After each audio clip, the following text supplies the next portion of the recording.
Hi, I'm your host, Rowan Tonkin, and welcome to Being Planful, the show for FP&A leaders and planning experts.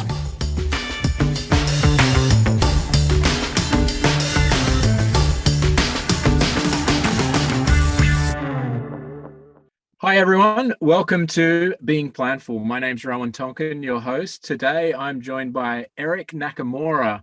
Erik is CFO at Orange Comet, and Erik's got a really interesting kind of perspective on the role of the CFO that he's going to share with us today. And I think it's a different one that we've talked a lot about on this podcast. So Erik, why don't you unveil your perspective on the world of the CFO and how actually something different can come from the CFO, which is the world of the CFO drive culture.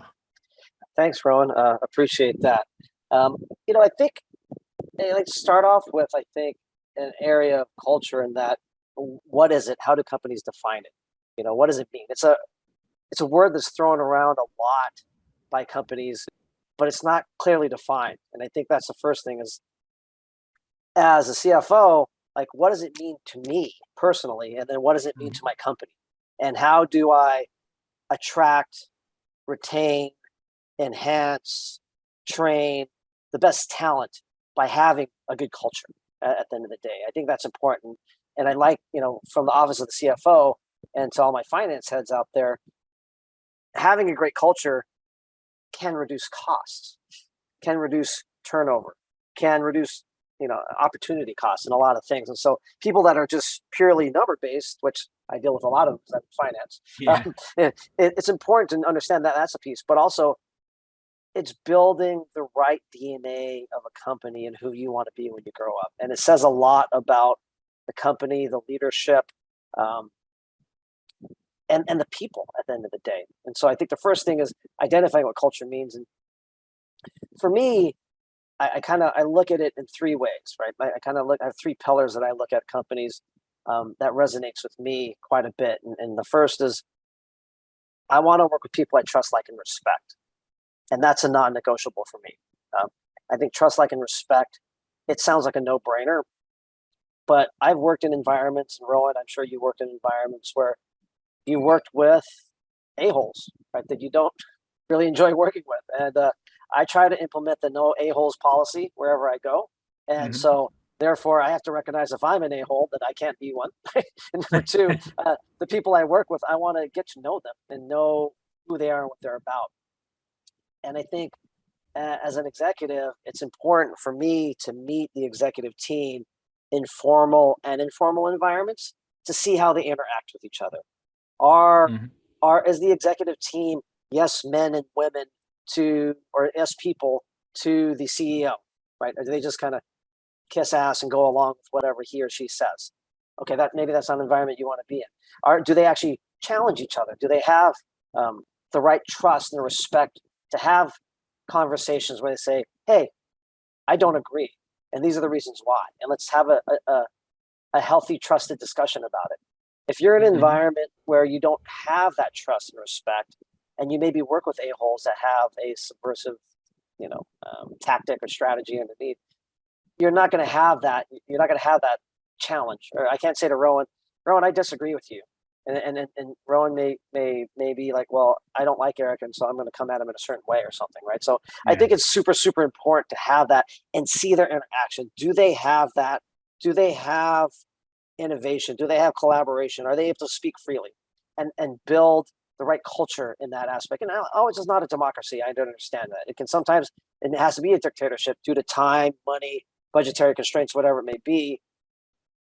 But I truly believe that innovation, collaboration comes through challenging each other and not always going with the norm. Disruption, but you want to be able to say, my experience is different than Rowan's, and different than Joanna's, and different than Jennifer's.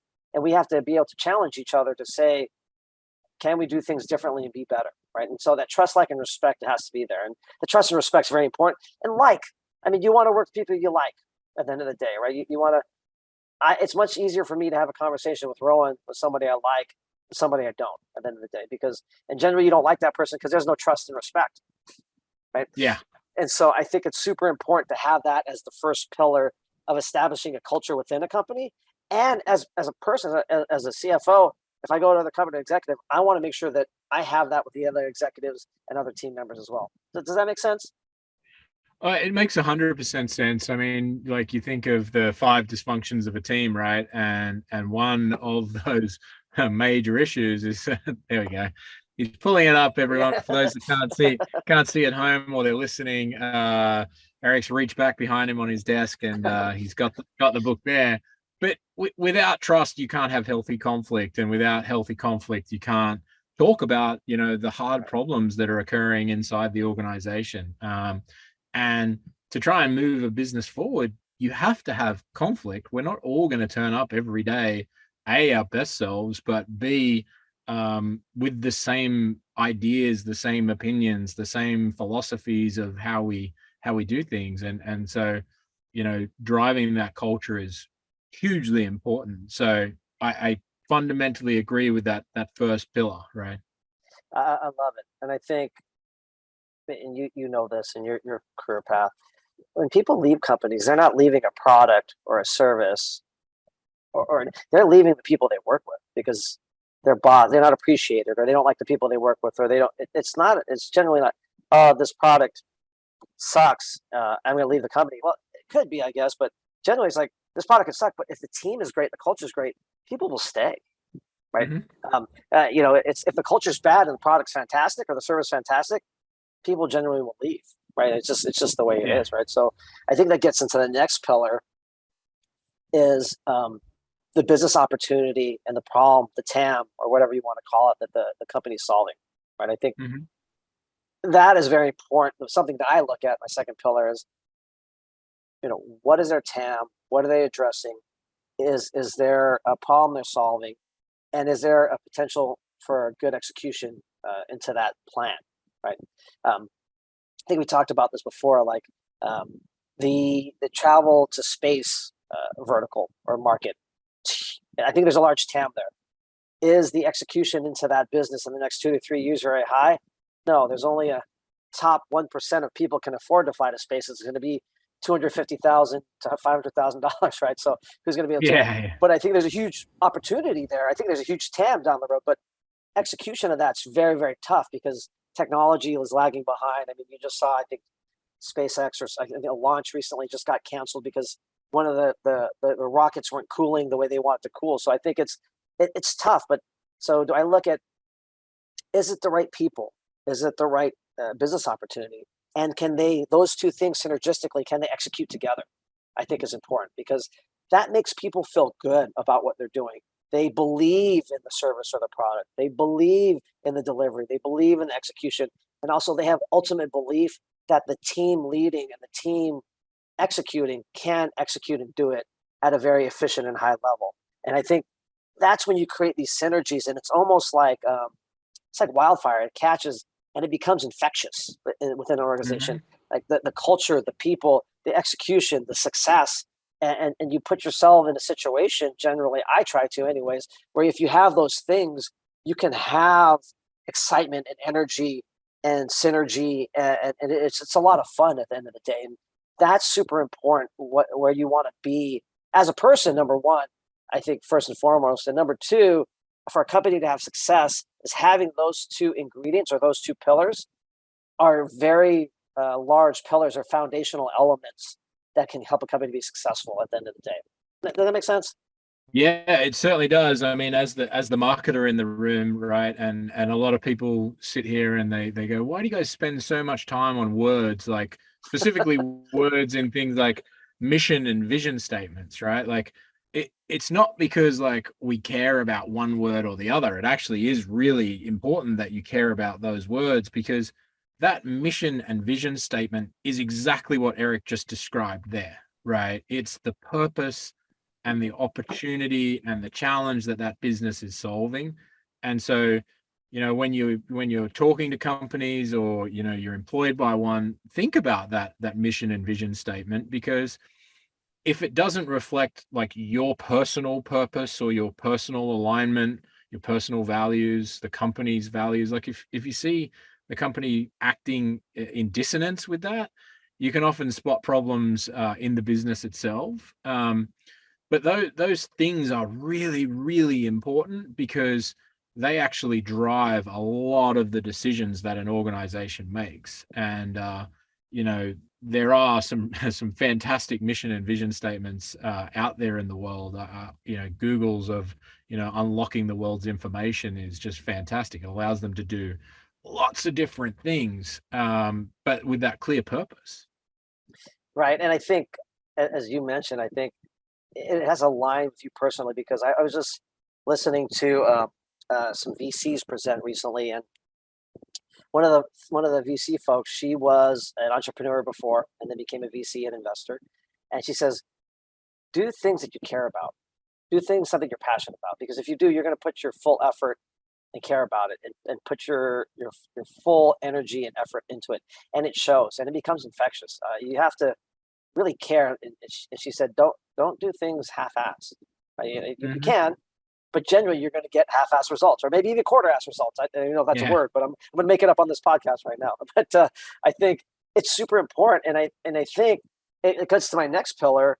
It dovetails nicely into that. Is I, ESG impact, DEI initiatives. It's very sexy right now, and it's very top of mind. And there's a large funds that are being invested in that. There's requirements, right, for board members to be minorities or women. And there's all these things are going, especially in the day in the world of politics that we have now.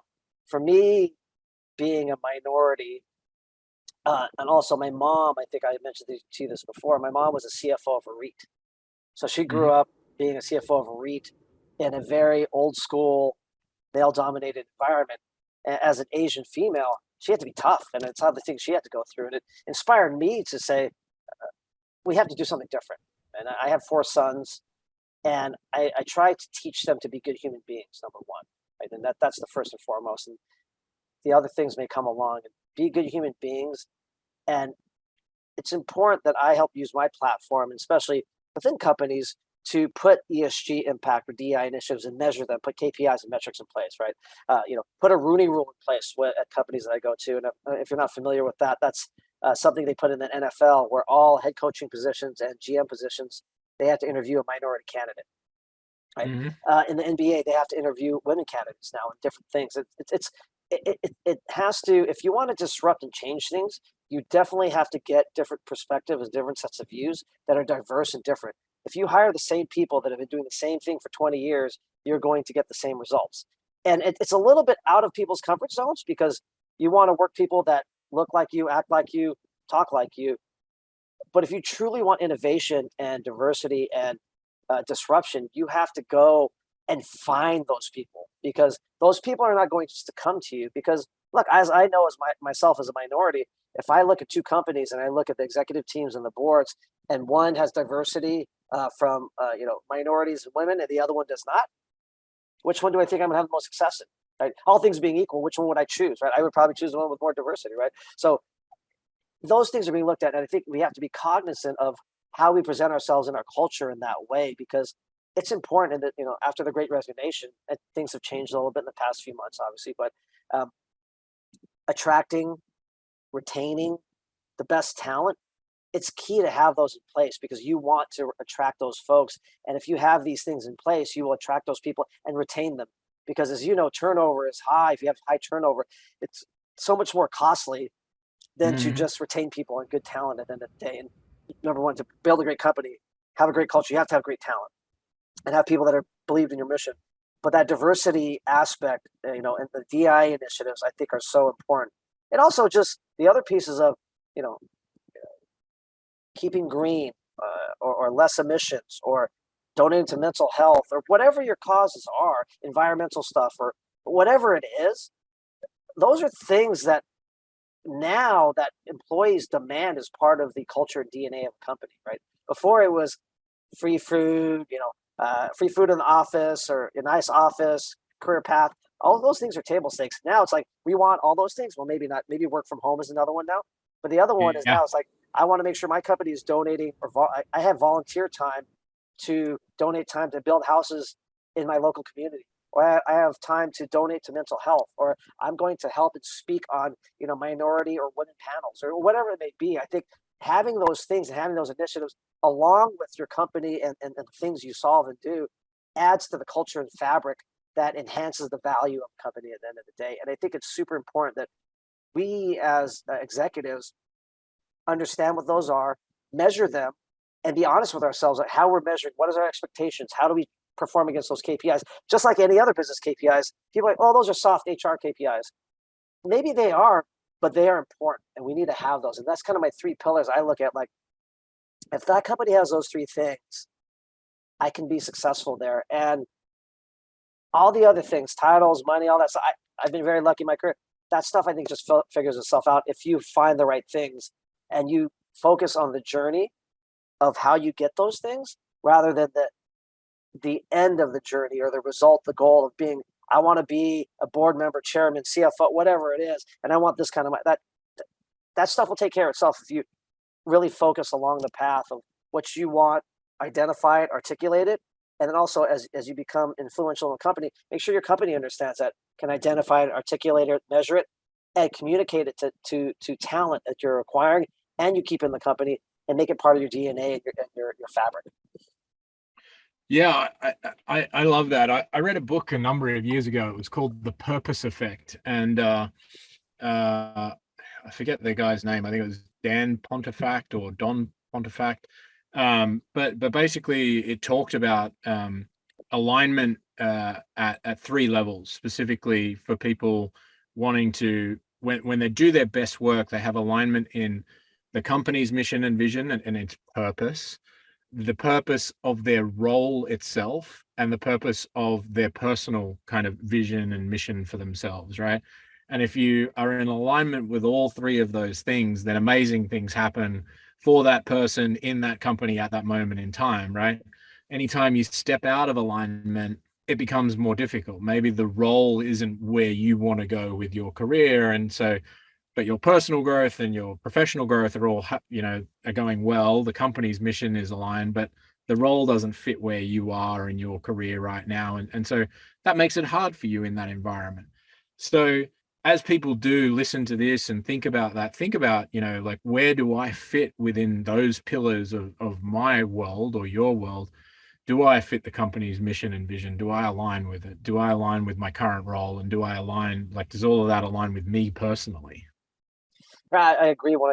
I think I hope what people get out of this is start thinking about these things and having those conversations and identifying them, because it's taken me years to kind of identify what those things are, and maybe I knew them in my mind, or I kind of knew but I wasn't able to articulate them appropriately. And then if I'm able to articulate them, I can ask the company, what are theirs, what are their values, and how does that align with mine, right?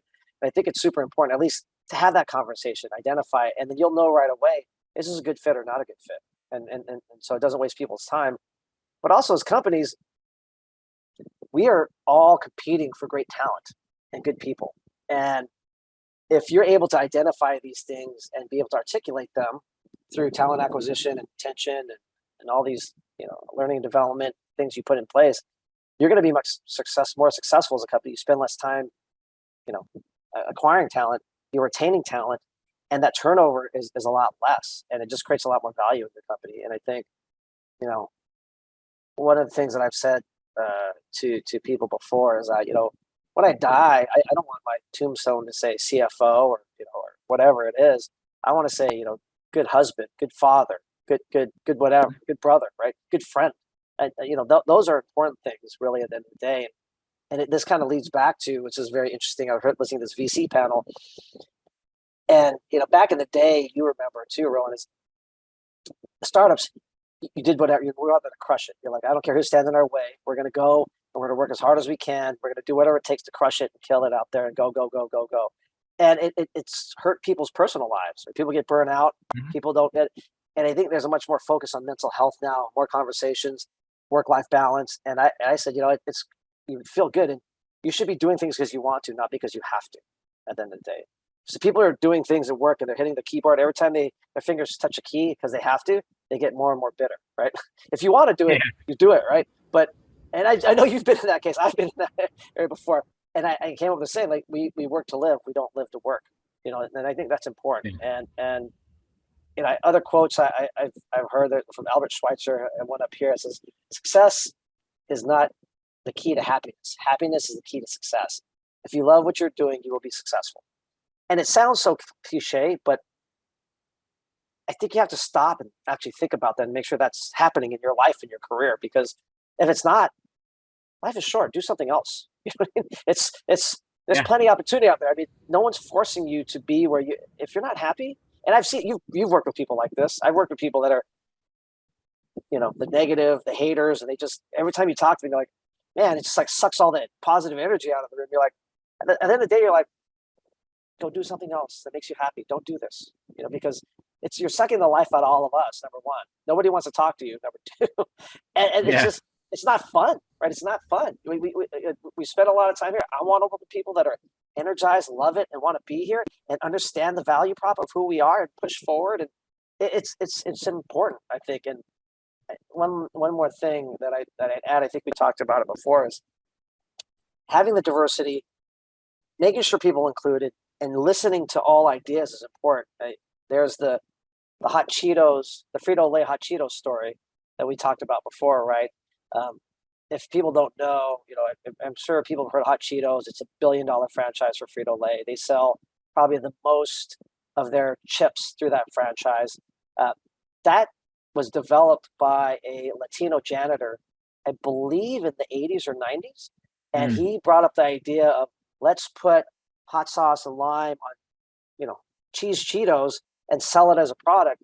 They listened to him, and now they have $1 billion franchise. If they weren't open and had the right culture, if they said, no, you're just a janitor, we don't want to listen to you, or whatever it may be, they would never have $1 billion franchise. So again, innovation, diversity, it comes from many areas, and you have to be open to listen to it. And that's how you get better at the end of the day. And so I think all these things align to drive revenue, to reduce costs, and create a great culture and value for the company at the end of the day, which as a CFO, these are things I could tangibly measure and go out and say, VCs or PE, our valuations increase because we've built these things. Here's our values. Here's how we're achieving our goals. Here are our metrics. Here's ESG impact, DEI initiatives. These are the things we're measuring, and this is who you're investing in. And you want to invest in us now because we're a great friggin' company and we have great value. And this is what we're building for the future. And I think if you can articulate that, it's something refreshing for people too, because they don't necessarily hear that. It's about revenue growth and metrics and all those things and cutting costs and bottom line. For sure, I'm a CFO, I for sure. Yeah. But all these other things add additional value that people don't really expect at the end of the day. And so coming back to one of the things that you were talking about is, people want to work with people that are happy.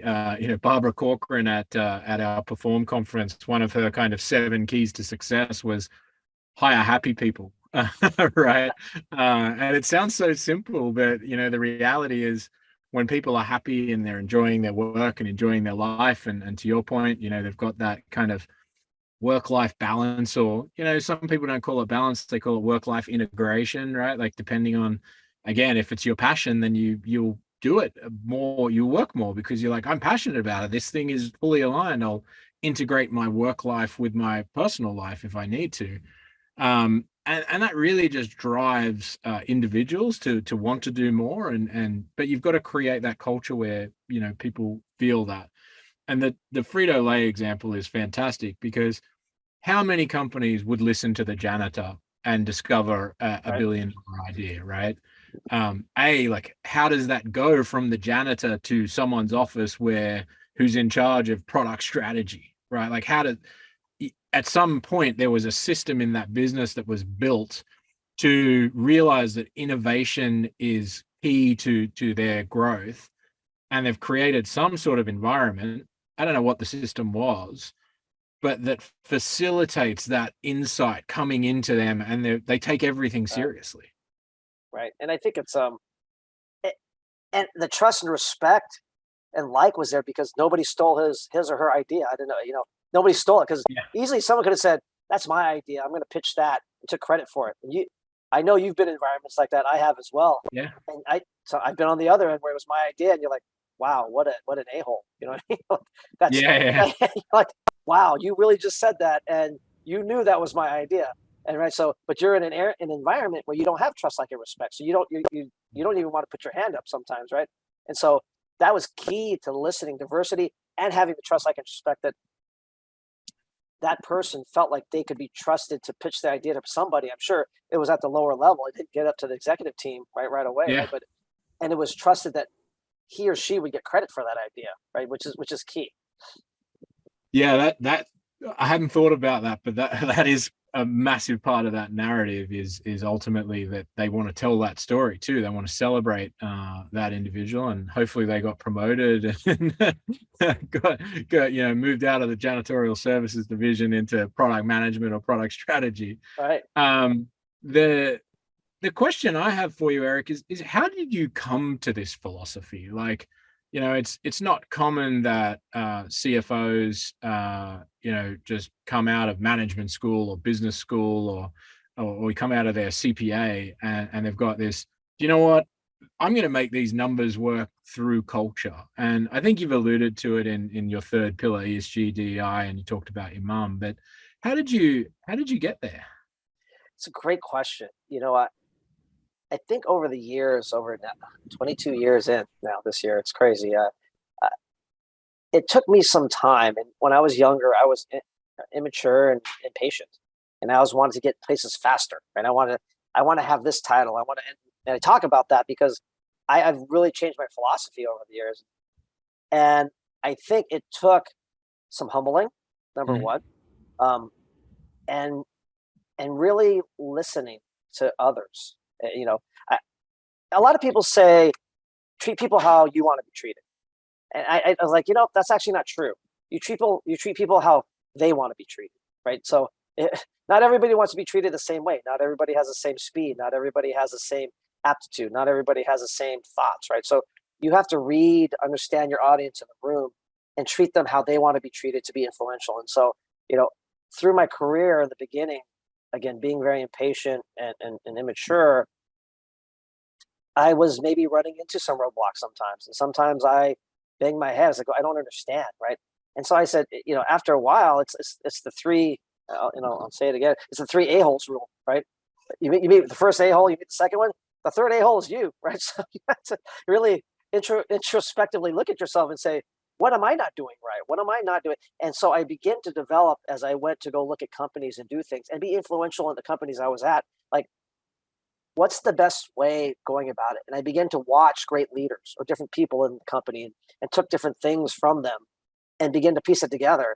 And it helped start define who I was. And I said, as I'm going out to look for different roles, sometimes I said, what's important to me? I asked myself, like, what's my brand that I want to go out there and be able to communicate to these companies why they should hire me or why we should be aligned. And it came naturally. And it's funny because my wife and my kids have heard me say this thing many times. My brother, my family, they've heard me say these three pillars.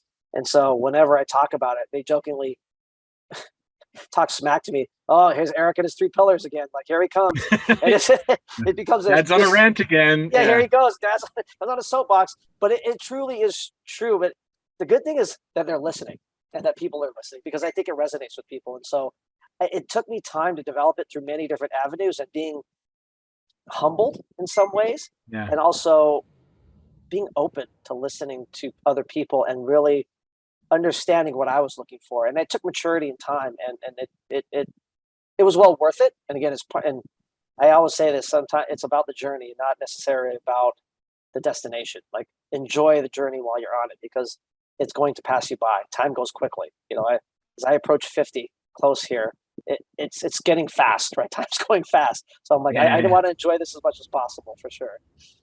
So a lot of you talked about enjoying the journey. A lot of our listeners are kind of earlier on in their journey than where you are now, and they're aspiring to get to, I'm not sure if I would call it the destination, but they want to be on that path, right? They want to get to the lovely C-suite title.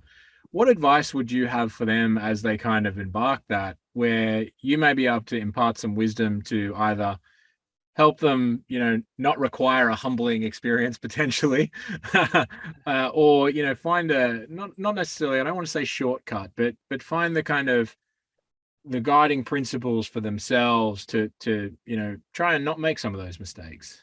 That's a great question. I think get a mentor or get somebody like myself or get anybody that you trust, like, and respect, and you say, "Hey, can I just pick your brain? Can I talk to you? Let me understand your path." Right? I have four sons. I've coached high school. I've coached baseball and basketball from when they were 4 years old all the way through high school, and I definitely use that coaching and mentorship approach to my teams at work, but also my kids, the teams I've coached, and I love mentoring and teaching people. Number one, and so go out and help find somebody or talk to somebody. Um, I'm part of the CFO Leadership Council and on their steering committee. And all the time, emails come out like finance person, director of finance is looking for a CFO mentor. And so I'll volunteer if I have the time I have a few folks I talk to on a biweekly basis and help mentor them and talk through what they're going through. Other CFOs I talk to, just because you need somebody to chat with and understand that. And when you're able to articulate it and get it out in the open, it's super helpful. And I think that's what I would suggest. It's someone that's been there and can give you some advice. It's helpful. And also, I think two of the biggest characteristics of an important person, and I'm not going to say executive, or I'm just saying important person, is confidence and humility. I think those are completely confidence. People are like, cockiness. No, no. Confidence is you have confidence to say, I don't know, or I'm going to ask somebody else, or I don't have to fake it to make it. I don't really know, or I need to hire good people around me because I know my shortcomings. I'm self-aware and I have humility. I'm humble. And humility is most important. It's like, I don't know everything. I want to make sure I can continue to learn and grow. And I'm always trying to figure out the best way. My way is not always the best way. I'm always open and listening. I think those are completely underrated. And I've seen the best leaders and the best people have a balance of those two things because they're confident enough to say I don't know and have humility to say it and say, hey, look, I'll take all the blame. It was my fault. I'm going to give all the credit to my team and those people and lead them.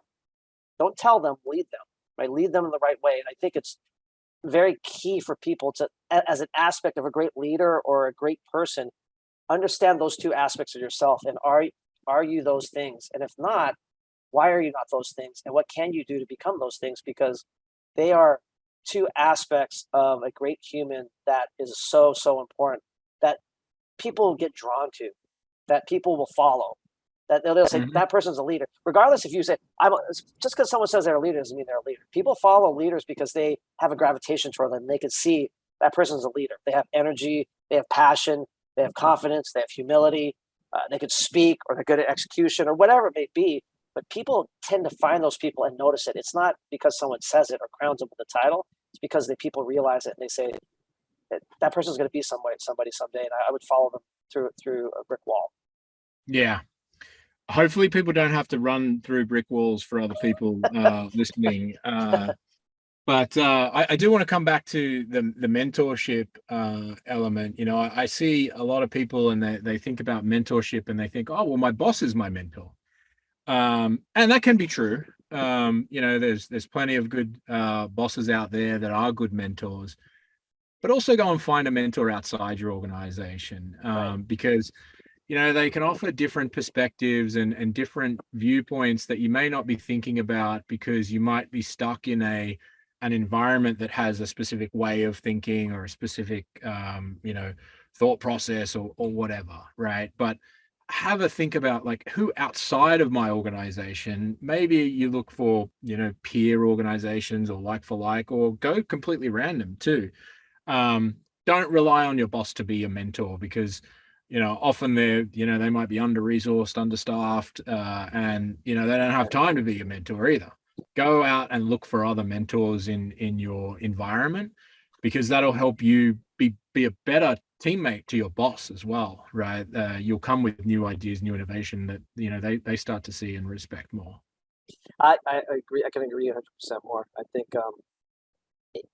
if you're very venture out into areas beyond your immediate network, you're going to get the diverse sets of views, different perspectives and experiences, and CTOs, CIOs, whatever, CHROs, CMOs. they have different qualities and aspects of them. So generally, you want to pull from the best aspects of all people. Finance people and I'm not going to overgeneralize because I'm a finance person, we are seen as the cops and janitors, right? We're the the number crunchers, but I try to create my brand or a brand of a CFO that we're more than that. Right? We are that. That's table stakes. But we can add a lot more value and have a seat at the table and make a difference. And I think that's important. That's something that I like to do and I'm passionate about as well. But I agree with you 100%. If I didn't have like a great CEO that I had in the past that I'm thinking of, I probably wouldn't be the way I am because I took off some of his aspects and characteristics. I thought, I want to be like that. And I watched him and I understood him and I watched people get engaged and how he influenced people and how he was patient and he wasn't a bully sometimes, or sometimes he had to be, and sometimes he sat back. And it was very refreshing to see how he was able to affect and influence and lead people by using various techniques and understanding the audience and the people he was talking to. Yeah, I really like that. Well, I think we're coming up to time here, Erik, and this has been an awesome conversation. So I want to ask, any final parting thoughts, number one, and number two, how can people get in contact with you, connect with you and to learn more? Yeah, sure. My email, you could send my personal email. Should I give it up to you or should I just say it on? Yeah, or LinkedIn, maybe. Yeah, LinkedIn. Erik. You don't want all these marketers knowing your email address. Right. So how about a LinkedIn for sure? Connect with me. I pretty much connect with everybody on LinkedIn. So reach out to me through LinkedIn, Erik Nakamura on LinkedIn. Erik with a K, by the way, and Nakamura is phonetically how it sounds. And so that's helpful, but I know people don't always spell it right. So it should be on here. The last thing I would leave with is, it is cliche, but enjoy what you do. Be passionate about it. And I tell this to my kids all the time. I said, I don't care what you do, but do something you love because life is short. It's not if you get stuck doing something for 20 years you hate, you just wasted maybe a quarter of your life, a third of your life. You could be, you know what I mean? Just do something you enjoy, love, and go for it. And if you make mistakes, so what? Don't be afraid to make mistakes. Yeah. That's life. When you first rode your bike or you first, wrote a letter, you didn't do it perfect. You made a mistake. It's how you get back on the horse, how you correct yourself and you respond to that. That shows what you're made of, right? You're going to make mistakes. Go so hard that you make mistakes and then you figure out how to correct yourself and you're self-aware. And you have the confidence and the humility to say, I made a mistake and I'm going to correct it. I think that's one of the biggest things I could say out there because I haven't been perfect. I've made a ton of mistakes and hopefully I've learned from them to get where I'm at, which is not necessarily saying being a CFO, but where I'm at being a good human being and being able to speak about these types of things. I love that. So finally, thank you, Erik. Really appreciate your time on today's episode. And hopefully, I'm sure with those sorts of values, the tombstone or the gravestone will read good human being, great father, great husband, good friend, right? So thank you, Erik, for your time today. Really appreciate it. Thanks, Rowan. Take it easy and we'll chat soon. Thank you. Make sure you hit subscribe on Apple Podcasts, Google Play, Spotify, or wherever you get your podcast so you don't miss an episode. Thanks for stopping by.